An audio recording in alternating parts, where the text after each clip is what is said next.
विजेताओं को मेरा सलाम। मेरा नाम है दिनेश गौतम। आपके अपने चैनल नवनिर्माण एकेडमी में मैं आपका स्वागत करता हूं। संविधान की क्लास में आज ले रहा हूं और मैं स्थानीय स्वशासन की एक क्लास पहले ही बना चुका हूं। यह है दूसरी क्लास। मुख्यतः ये क्लास में एसआई सब इंस्पेक्टर की परीक्षा में देने वाले विद्यार्थियों के लिए बना रहा हूं। ऐसा नहीं है कि और कोई विद्यार्थी इसे नहीं पढ़ सकता। इसमें वो सारी चीजें होंगी जो पहली वीडियो में मैंने बनाई थी, क्योंकि ये हमारी दूसरी वीडियो है। यदि हमारी ये वीडियो आप पहली बार देख रहे हो तो नवनिर्माण एकेडमी को आप जाकर ज्वाइन करिए और वहां पे अन्य वीडियोस भी पढ़िए। इससे पहली वीडियो है मित्रों। इसके बारे में मैं आपको पहले कुछ चीजें बताता हूं। मेरे गुरुजी कहा करते थे कि मास्टर वो आदमी होता है जो किसी विशेष काम में परिस्थितियां बदलने पर भी बेहतरीन रिजल्ट दे सकता है। इसी तरीके से फुटबॉल के बारे में भी कहा जा सकता है कि फुटबॉल का बेहतरीन प्लेयर वो होता है कि जो 1 सेकंड के 100वें हिस्से में भी कहां पर डिफेंस जो है कमजोर हो रही है और वहां पर वो गोल करने का मौका भांप लेता है। इसीलिए मैं आपको बता रहा हूं कि जो भी बच्चे सब इंस्पेक्टर का पेपर दे रहे हैं वो ये गोल करने का मौका भांप लीजिए। आप समझिए कि आप एक फुटबॉल के प्लेयर हैं और आपके सामने फुटबॉल में गोल करने का मौका आ गया है। इससे आपको मोटिवेशन मिला होगा। वैसे मैं मानता हूं कि मोटिवेशन नाम की कोई चीज नहीं होती है। मोटिवेशन तो अंदर से आता है। मोटिवेशन हमसे काम कराता है। मोटिवेशन उन लोगों का दास होता है जो रोज काम करते हैं, निरंतर काम करते हैं, अनुशासन के साथ काम करते हैं। आइए हम शुरू करते हैं अपनी वीडियो। बोर्ड पर देखिए, नवनिर्माण एकेडमी में एक बार फिर स्वागत करता हूं। बोर्ड पर देखिए, पंचायती राज की बात हमने की गई है। यहाँ पे कुछ हेडिंग्स डाली हुई है और यहाँ पे दिया है मैंने थोड़ा सा डाटा जो वन लाइनर कहा जा सकता है। तो सबसे पहली जो चीज है इसके बारे में जो मैं आपको सबसे पहली चीज बताना चाहता हूं, वो सबसे पहली चीज आप अपने दाईं तरफ देखिए। वो सबसे पहली चीज क्या है देखिए, इसमें सबसे पहले लिखा हुआ है रिपन का नाम। यस, बिल्कुल आपको याद आ गया होगा। रिपन कौन था? भारतीय स्थानीय स्वशासन का, भारत में स्थानीय स्वशासन का जनक माना जाता है लॉर्ड रिपन को। उसने 1882 में स्वतंत्रता से पहले भारत में स्थानीय स्वशासन की नींव रखी थी, इसलिए उसे स्थानीय स्वशासन का जनक माना जाता है। एक नाम आता है B R Mehta. B R Mehta जो थे, बी आर मेहता की अध्यक्षता में एक समिति बनाई थी नेहरू सरकार ने और उसमें कहा गया था स्थानीय स्वशासन पर आप हमें रिपोर्ट दीजिए। उसका मुख्य उद्देश्य था सामुदायिक विकास योजना चलाई गई थी। सामुदायिक विकास कार्यक्रम 1952 में चलाया गया था। सामुदायिक सविस्तार योजना चलाई गई थी 1953 में। इन दोनों योजनाओं का संबंध था ग्रामीण विकास करना तथा रूट लेवल पे सामुदायिक विकास के लिए कुछ चीजें तैयार करना, भूमि तैयार करना। तो बी आर मेहता ने अपनी रिपोर्ट में कहा कि आप ऐसा करिए कि भारत में पंचायतों की स्थापना करिए। हर गांव में पंचायत होनी चाहिए, क्योंकि ऊपर से नीचे तक विकास नहीं जा रहा है। अर्थात आप ये समझने की कोशिश करिएगा, भारत में सबसे ऊंचे लेवल पे कानून बनाने की जो बॉडी है वो संसद है। दूसरे स्तर पे कानून बनाने की जो बॉडी है वो राज्य में है। अगर आप देखेंगे तो भारत में शासन 3 स्थानों पर होता है। संसद के द्वारा होता है, राज्य सरकारों के द्वारा होता है तथा ग्राम पंचायतों के द्वारा भी होता है। ये उत्तर प्रदेश एसआई की परीक्षा में आ चुका प्रश्न है। तो इन्होंने इनको जो बी आर मेहता की जो समिति बनाई गई थी, इसका मुख्य उद्देश्य था 2 कार्यक्रमों की समीक्षा करना। ये बात याद रखना। सामुदायिक विकास कार्यक्रम वाला जो प्रश्न है निरंतर परीक्षाओं में पूछा जाता रहा है, इसे आप बिल्कुल मत भूलना, याद कर लेना मेरी तरफ से। अगली बात तो जो बी आर मेहता है, बी आर मेहता ने कहा कि 3 स्तरों पर पंचायतों की स्थापना की जानी चाहिए। एक ग्रामीण स्तर पर होनी चाहिए जिसे ग्राम पंचायत कहा जाएगा, एक बीच में होनी चाहिए जिसे पंचायत समिति कहा जाएगा, एक जिला स्तर पर होनी चाहिए जिसे जिला परिषद कहा जाएगा। मैं रिपीट कर देता हूँ, ग्राम पंचायत, पंचायत समिति तथा जिला परिषद, 3 स्तरों पर पंचायतों की स्थापना होनी चाहिए। यहाँ पे एक चीज और समझ लेनी है आपको, पंचायतों का जो कोरम है, पंचायत की बैठक का जो कोरम है 1/10 होता है। कोरम आप समझ रहे होंगे, बैठक करने के लिए आवश्यक सदस्यों की संख्या जो होती है। महिलाओं के लिए 50% आरक्षण देने, पंचायतों में महिलाओं के लिए 50% आरक्षण देने वाला एकमात्र राज्य है मध्य प्रदेश। एक बात अभी मैं बता देता हूँ, 11वीं अनुसूची है। 11वीं अनुसूची में 29 विषय हैं। ये जो 29 सब्जेक्ट्स हैं, ये 29 काम हैं जो कि पंचायतों के काम हैं। ये भी आपको याद रखना है। एक और है अनुच्छेद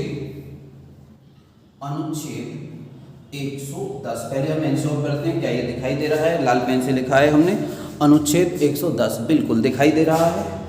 नहीं है तो आप आपको सुनाई तो दे ही रहा होगा ना। स्केच ले लेते हैं काला। अनुच्छेद 110 में दिया गया है पंचायतों में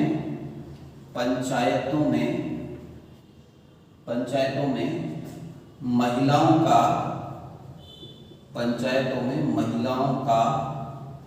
50% आरक्षण की बात है, 50% आरक्षण देना है। अनुच्छेद 110 नहीं है, ये संविधान संशोधन 110 है। संविधान संशोधन 110 थोड़ा सा करेक्ट करिएगा। 110वां संविधान संशोधन में कहा गया है कि महिलाओं को पंचायतों में 50% आरक्षण दिया जाएगा। अभी ये लागू नहीं हुआ है, लेकिन आपको 110 का याद रखना है पंचायतों के संदर्भ में। वैसे भी मैं बता देता हूँ, महिलाओं का जो आरक्षण है पंचायतों में वो 1/3 है। 1/3 जो सीट है वो महिलाओं के लिए आरक्षण है। आगे बढ़ते हैं, यहाँ से देखिएगा। हम लोग एक चीज बता रहे थे इसमें कि मास्टर कौन आदमी होता है, कौन एक्सीलेंट, किस आदमी में एक्सीलेंस आ जाती है। एक्सीलेंस उस आदमी में अपने आप आ जाती है जो निरंतर काम करता है, जो रोज काम करता है। जैसा मैंने बताया, मेरे गुरुजी कहा करते थे कि मास्टर कौन आदमी होता है। मास्टर वह आदमी होता है जो किसी एक निश्चित काम में परिस्थितियां बदलने पर भी उत्तम रिजल्ट दे सकता है। मैं आपके बारे में भी बता देता हूं कि यदि आप निरंतर एक निश्चित काम करते रहेंगे तो आप भी मास्टर बन जाएंगे। एसआई की नौकरी हो या कोई भी नौकरी हो, बहुत आसानी से लग जाएगी। इन बातों पर ध्यान दिया करो। मोटिवेशन कभी बाहर से नहीं आता है, मोटिवेशन आदमी के अंदर होता है। और जो आदमी रोज काम करता रहता है, हर वक्त काम करता रहता है, किसी भी हालत में अपने काम को नहीं डालता है, उस आदमी के अंदर अपने आप ही मोटिवेशन होता है, उसके पीछे पीछे भागता है। बाकी लोग वीडियो सुनने का काम करते हैं कि वीडियो सुनकर मोटिवेशन लेंगे, बेकार के काम है सब। आप काम करना शुरू करिए, मोटिवेशन आपके साथ आएगा। चलो यहाँ से बात करते हैं। देखिए, बीआर मेहता समिति की हमने बात कर ली। अब हम लोग शुरुआत करते हैं यहाँ से। 1978 में अशोक मेहता समिति बनी थी। याद रखना है 1978 में किसकी सरकार थी?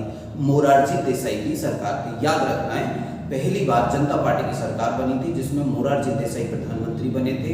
आपको एक प्रश्न और याद रखना है, मोरारजी देसाई जो थे भारत में पहले ऐसे प्रधानमंत्री थे जो कांग्रेस से बाहर बने थे, अर्थात बिना कांग्रेस की मदद के बने थे। कांग्रेस के सिवाय दूसरी पार्टी के पहले प्रधानमंत्री थे। अब तक कांग्रेस के प्रधानमंत्री हुआ करते थे। तो बीआर मेहता ने सबसे पहले कहा था कि भारत में जो पंचायती राज है, इस पंचायती राज को जो है वो कर दीजिए, वो संवैधानिक दर्जा दे दीजिए। और आगे बात करते हैं, 1986 में एलएम सिंघवी की समिति बनाई गई थी। इस समय राजीव गांधी प्रधानमंत्री थे। इसने भी कहा था कि पंचायती राज को संवैधानिक दर्जा दे दीजिए। यहाँ पे एक बात और रहेगी, उसके बारे में हम लोग बता देते हैं, नेहरू जी के बारे में। नेहरू जी, ये बात मैं पहले ही बता चुका हूँ, इसलिए कल स्किप कर गया था। 2 अक्टूबर 1959 को पंडित नेहरू ने राजस्थान के नागौर जिले में पंचायतों की शुरुआत कर दी थी। याद है? ठीक है। तो भारत में पंचायतों का जनक नेहरू जी को माना जाता है। बीआर मेहता को भारत में लोकतांत्रिक विकेंद्रीकरण का जनक माना जाता है। बीआर मेहता ने ही लोकतांत्रिक विकेंद्रीकरण शब्द दिया था। अगर ये आपको नहीं लिखा है तो ये अपनी डायरी में आप लिख लेना ये सारी चीजें। और याद रखना है, बीआर नेहरू जी ने नागौर जिले के बगदरी गांव से इसकी शुरुआत की थी। चलो अब आगे आते हैं, बीआर मेहता हो गए, नेहरू हो गए। और अगली बात रखनी है, ये बात समझनी है, भारत का ऐसा सबसे पहला राज्य जिसने सबसे पहले पंचायतों को अपनाया था। ये बात याद रखनी। किसके बाद? संवैधानिक दर्जा मिलने के बाद सबसे पहला राज्य जो था वो मध्य प्रदेश था, जिसने अपने यहाँ पे पंचायतें जारी की। चलिए यहाँ से बात करते हो, अगली बातें करते हैं। हमने एलएम सिंघवी की बात कर ली, आप लिख लेना। तो ये अलग अलग बातें। इसके बाद हम बात करते हैं 73वां संविधान संशोधन। 73वें संविधान संशोधन के द्वारा क्या किया गया? 73वें संविधान संशोधन के द्वारा पंचायतों को संवैधानिक दर्जा दिया गया। अगली बात, 73वां संविधान संशोधन कब लागू हुआ? 24 अप्रैल 1993 को 73वां संविधान संशोधन जारी हुआ, लागू हुआ, अर्थात संवैधानिक दर्जा मिल गया। अगली बात भी याद रखनी है आपको, 73वां संविधान संशोधन का नाम क्या है?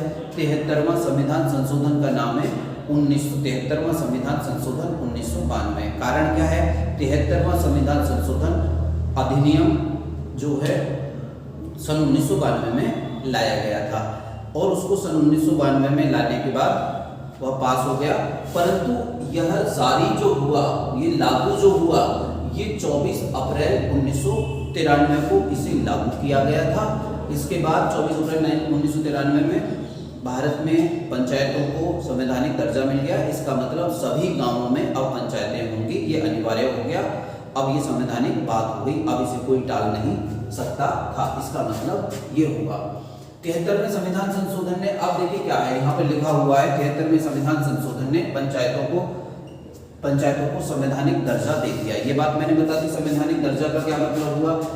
और क्या किया 73वें संविधान संशोधन ने? 73वें संविधान संशोधन ने ग्राम सभाओं का गठन किया। देखिए गौर से, ग्राम सभा का गठन। यहाँ पर एक बात मैं बता देता हूँ, अनुच्छेद, ये एसआई वालों को याद रखना है, अनुच्छेद 243 में ग्राम सभाएं दी गई हैं, ये आपको याद रखना है। ग्राम सभाएं कौन से अनुच्छेद में है? अनुच्छेद 243 में दी गई हैं। अब मैं बताता हूँ आपको कि ग्राम सभाओं के बारे में क्या कहा गया है और क्या होंगी ग्राम सभाएं। ठीक है, देखिए इस संविधान संशोधन के द्वारा क्या क्या किया गया, अगली बात देखिए। और क्या किया गया इसके द्वारा 9वां भाग जोड़ा गया। इसके द्वारा संविधान में 9वां भाग जोड़ा गया। 11वीं अनुसूची जोड़ी गई। ठीक है, 11वीं अनुसूची जोड़ी गई। 16 अनुच्छेद जोड़े गए। 16 अनुच्छेद जोड़े गए जो कि ग्राम पंचायतों के बारे में थे। ये कहां से कहां तक थे? अनुच्छेद 243 से 243 ओ तक, याद रखना है। ओ 243 खुद, 243 ए बी सी डी से ओ तक, कुल 16 अनुच्छेद जोड़े गए थे। इतनी बात और याद रखनी है आपको इसके बारे में। ग्राम सभा के गठन की बात अभी हमने की थी। ग्राम सभा का गठन अनुच्छेद 243 के अनुसार किया गया। ग्राम सभा की परिभाषा कहाँ है? अनुच्छेद 243 में ग्राम सभा की परिभाषा दी गई है। ग्राम सभा की परिभाषा क्या होती है? एक गांव या एक से अधिक गांव के जो वोटर होते हैं, उनकी जो सभा होती है, उनका जो ग्रुप होता है, उसको ग्राम पंचायत कहते हैं। यह परिभाषा दी गई है अनुच्छेद 243 के अंदर। इसमें कहा गया है कि 1 वर्ष के अंदर ग्राम पंचायत की 2 बैठकें होंगी। याद रखना है आपको, 1 वर्ष में ग्राम पंचायत की 2 बैठकें होंगी। 2 बैठकें आवश्यक रूप से होंगी। इनका जो बैठकों का मुखिया होगा वो सरपंच होगा। इसी में कहा गया सरपंच का उल्लेख भी है कि एक आदमी सरपंच होगा जो इन बैठकों का मुखिया होगा। इसका जो कोरम होगा वो कोरम 1/10 होगा। याद रखना, कोरम 1/10 होगा। और अनुच्छेद 243 ए में ग्राम सभा के कार्य क्या होंगे, इस बात का उल्लेख किया गया है। ग्राम सभा के कार्यों का निर्धारण, ग्राम सभा के कार्यों का निर्धारण कौन करेगा, ये कहा गया है। कार्यों का निर्धारण करेगा। कार्यों का निर्धारण कौन करेगा? कार्यों का निर्धारण करेगा विधानमंडल। राज्य का विधानमंडल ये निश्चित करेगा कि पंचायतों के क्या कार्य होंगे। उम्मीद है आपको ये चीज़ें समझ में आ रही होगी। मिटा देते हैं, एक बार चेक कर लेते हैं, ज़्यादा नीचे तो नहीं जा रहा है। यहाँ तक की बात हो गई। आप छोटे छोटे नोट्स बनाते रहना, सुनते रहना, वीडियो को बार बार सुनना और बना लेना। यह वीडियो एसआई के लिए बहुत ज़्यादा इंपॉर्टेंट है। वैसे इतनी कठिन भी नहीं है, इसे कोई भी सुन सकता है, हर चीज़ को जानना तो चाहिए। अगली बात क्या हुई? अगली बात हुई त्रिस्तरीय पंचायतें। पंचायतें 3 स्तर होंगे। पंचायतों के 3 स्तर होंगे। याद रखना है 3 स्तर कौन से होंगे? ग्राम पंचायत होगी, एक तो होगी ग्राम पंचायत, एक तो होगी ग्राम पंचायत, एक होगी पंचायत समिति, पंचायत समिति होगी, एक होगी जिला परिषद। ये आप लिख लेना। 3 स्तरों की ग्राम पंचायतें होती है। ग्राम पंचायत सबसे नीचे होती है, उसके ऊपर होती है पंचायत समिति, उसके ऊपर होती है जिला परिषद। एक बात इंपॉर्टेंट क्वेश्चन लगा लीजिए यहाँ पर, और जो इंपॉर्टेंट क्वेश्चन है, इंपॉर्टेंट क्वेश्चन ये है कि मध्य स्तर की पंचायत कौन सी होती है। यह प्रश्न कई बार पूछा गया है, मेरी तरफ से इंपॉर्टेंट लगा लेना। मध्य स्तर पर आती है पंचायत समिति, ठीक है। और मैं यहाँ पर बता देता हूँ आपको और क्या स्पेशल है, मतलब क्या विशेष है। जिन राज्यों की जनसंख्या 20 लाख या इससे ज्यादा है, 20 लाख से ज्यादा यदि है, तो वहां पर पंचायतों के 3 स्तर होंगे, याद रखना है आपको। और जिन राज्यों की जनसंख्या 20 लाख से कम है, वहां पर केवल 2 स्तर होंगे, वहां पर बीच वाला स्तर पंचायतों का नहीं होगा। इस बात की और जानकारी आपको अपने साथ रखनी है। मिटा देते हैं इसे, इतना ही जानना है इसके बारे में। उम्मीद है आप समझ पा रहे होंगे। अगर समझ ना पा रहे हो तो वीडियो को कई बार देख लेना। मैं कोशिश कर रहा हूँ अपनी पूरी जान लगा दीजिए आप भी एसआई के लिए। देखिए इसके बाद करते हैं अनुच्छेद संविधान संशोधन 73 के द्वारा दिया गया आरक्षण। देखो आरक्षण का उल्लेख मैं पिछली वीडियो में भी कर चुका था, चाहे तो वहां से भी थोड़ी सी मदद ले लीजिएगा कि पंचायतों में जो आरक्षण है, देखिए एससी और एसटी का जो आरक्षण है वो उनकी संख्या के अनुसार होगा, संख्यानुसार होगा, अर्थात जितनी उनकी जनसंख्या है उसकी जनसंख्या के अनुपात में उनको आरक्षण दिया जाएगा। अगली बात, महिलाओं का जो आरक्षण है, इसमें महिलाओं का जो आरक्षण है, महिलाओं का जो आरक्षण होगा, महिलाओं का आरक्षण होगा 1/3। ओबीसी के आरक्षण के बारे में कहा गया है, ओबीसी के आरक्षण के बारे में कहा गया है यह राज्य विधानमंडल का निजी विषय होगा। जितना चाहे राज्य विधानमंडल ओबीसी को आरक्षण दे सकता है। आज की तिथि में हम यदि याद करें, मध्य प्रदेश सरकार ने अपने यहाँ पर ओबीसी को 23% आरक्षण दे दिया है। ये करंट का प्रश्न है, अभी की अभी। यहाँ से आगे की बात करते हैं। और अभी हमने आरक्षण के बारे में भी बताया कि मध्य प्रदेश अकेला ऐसा राज्य है जिसने महिलाओं को 50% आरक्षण दे रखा है। एमपी में फीमेल को, महिलाओं को 50% आरक्षण है। और अनुच्छेद 110 नहीं है, संविधान संशोधन 110 का उल्लेख यहाँ पर और करना होगा। संविधान संशोधन 110 जो है, 110वां संविधान संशोधन विधेयक जो है, यह महिलाओं के लिए पंचायतों में 1/2 अर्थात 5% आरक्षण की बात करता है। अभी यह लागू नहीं हुआ है, याद रखना है, ठीक है। यहाँ की बात देखिए, यहाँ के बाद हम लोग बात करना चाहते हैं कि योग्यता क्या होगी। योग्यता के विषय में देखिए, ये बात है अब योग्यता की। यहाँ पे हेडिंग डाल देते हैं, योग्यता क्या होगी। तो 2 बातें याद रखनी है। पहली बात तो है अनुच्छेद 243 F में ग्राम पंचायत सदस्यों की योग्यता दी गई है। दूसरी बात इसमें है उनकी न्यूनतम आयु 21 वर्ष होगी। और तीसरी बात है योग्यता के विषय में राज्य का विधानमंडल निर्धारित करेगा और कोई योग्यता नहीं दी है। ऑफ कोर्स इस बात को मत लगाना कि वह भारत का नागरिक होना चाहिए। पंचायतों में भारत का नागरिक ना होने वाला व्यक्ति कैसे आ जाएगा। यहाँ से आगे बढ़ते हैं। अब बात अगली आती है, योग्यता हो गई, कार्य हो गए, योग्यता हो गई, ओके। योग्यता के बाद हम लोग बात करते हैं अवधि। पंचायतों की अवधि के विषय में क्या है, ठीक है। ये 5 वर्ष के लिए होंगी, ये याद रखना है। जो पंचायतें हैं 5 वर्ष के लिए होंगी। यदि कोई पद खाली हो जाता है तो वह पद 6 महीने के अंदर भरा जाना चाहिए। ये बात और इसमें कहा गया है। और ये 5 वर्ष कहाँ से लगाई जाएंगी, प्रथम बैठक से 5 वर्ष लगाई जाएंगी, ऐसा भी कहा गया है। इसके बाद कार्य देखिए, अगली बात है पंचायतों के कार्य क्या होंगे। ये सब का सब जो बवाल में बता रहा हूँ 73वें संविधान संशोधन में याद रखना है। कार्य दिए गए हैं अनुच्छेद 243 जी के अंतर्गत पंचायतों के कार्य दिए गए हैं। तो बेटा पंचायतों को जो है कार्य कितने निर्धारित किए गए हैं। पहली बात, पंचायतों को 29 कार्यों का निर्धारण किया गया है। दूसरी बात, इन कार्यों का उल्लेख कहां पर मिलता है।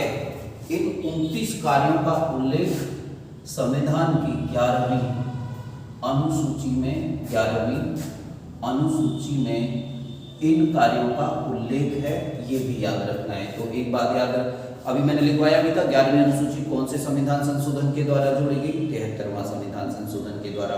कौन से सन में जोड़ी गई, 1993 में जोड़ी गई। 11वीं अनुसूची में कितने कितने विषय हैं, 29 विषय हैं। पंचायतों को कितने काम दिए गए हैं, 29 काम दिए गए हैं। 11वीं अनुसूची में क्या है, पंचायतों की व्यवस्था है। पंचायतें कितने स्तर की हैं, पंचायतें 3 स्तर की हैं। सबसे छोटी पंचायत ग्राम पंचायत, बीच की पंचायत समिति तथा सबसे ऊपर पंचायत का स्तर होता है पंचायत जिला पंचायत।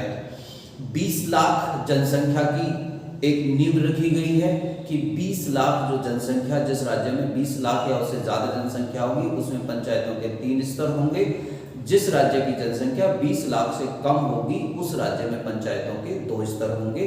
उन राज्यों में बीच का स्तर, जिसे आप पंचायत समिति कहते हैं, वह नहीं होगा। तो अभी हम आगे 11वीं अनुसूची तक। याद रखना है 11वीं अनुसूची कौन से सन में जोड़ी गई, 1973 में 1993 में जोड़ी गई। जब संविधान बना तो कितनी अनुसूचियां थी, तब 8 अनुसूचियां थी, बाकी अनुसूचियां बाद में जोड़ी गई। 11वीं अनुसूची की हमने बात की है और हमारी बात हो गई अब कार्यों की खत्म। अगली बात जो आएगी, राज्य निर्वाचन आयोग की बात आएगी। राज्य का निर्वाचन आयोग, देखिए ये रहा, राज्य में एक निर्वाचन आयोग होगा। राज्य का निर्वाचन आयोग, देखिए राज्य निर्वाचन आयोग। तो यदि आप लोगों ने हमारे यहाँ पे अध्ययन किया है और कहीं या फिर कहीं भी अध्ययन किया है तो वीडियो को अभी पॉज करिए और यहाँ पर मुझे लिख के बताइए, ये बात लिख कर भेजिए कि जो हमारा भारत का निर्वाचन आयोग है उसको संविधान के कौन से अनुच्छेद में रखा गया है, क्योंकि वह भी संवैधानिक संस्था है और ये भी एक संवैधानिक संस्था है। तो जो संवैधानिक संस्था होगी उसका उल्लेख संविधान में होगा कि नहीं होगा, तो इसका जो उल्लेख है वो है अनुच्छेद 243 के में। ये याद रखना है। तो आप याद रखना है, आपको मुझे लिख के भेजना है कि भारत का निर्वाचन आयोग कहाँ पर है, ठीक है। इसमें कितने सदस्य होते हैं, इसमें 1 सदस्य होता है। इसका गठन कौन करता है, इसका गठन हमारे राज्यपाल करते हैं, राज्यपाल करते हैं। इसकी सदस्य की योग्यता क्या होती है, इसका कोई उल्लेख नहीं है। इस व्यक्ति को जनरली है एक IAS अधिकारी होता है। इसको हटाया कैसे जाता है, सदस्य को हटाना, इस सदस्य को हटाया कैसे जाता है, याद रखना है, इसको हटाया जाता है उच्च न्यायालय के न्यायाधीश को जिस विधि से हटाया जाता है उसी विधि से इसको हटाया जाता है। इसके कार्य क्या हैं, याद रखना है। इसके कार्य ही समझिए, ग्राम पंचायत के चुनाव कराना, पंचायत के चुनाव, इसका काम है पंचायत के चुनाव कराना, पंचायत के चुनाव कराना, नगर पालिका के चुनाव कराना, नगर पालिका के भी चुनाव कराता है, यही नगर पालिका के चुनाव कराना और मतदाता सूची तैयार करना। इसके 3 काम है। मतदाता सूची भी तैयार करता है राज्य का निर्वाचन आयोग। देखो कई सारी चीजें आ गई इसमें, आपको कई सारी चीजें मिली।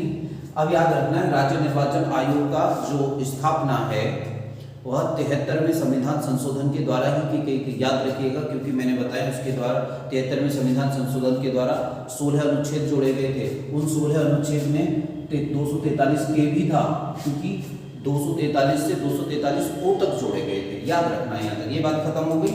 आगे बात करते हैं।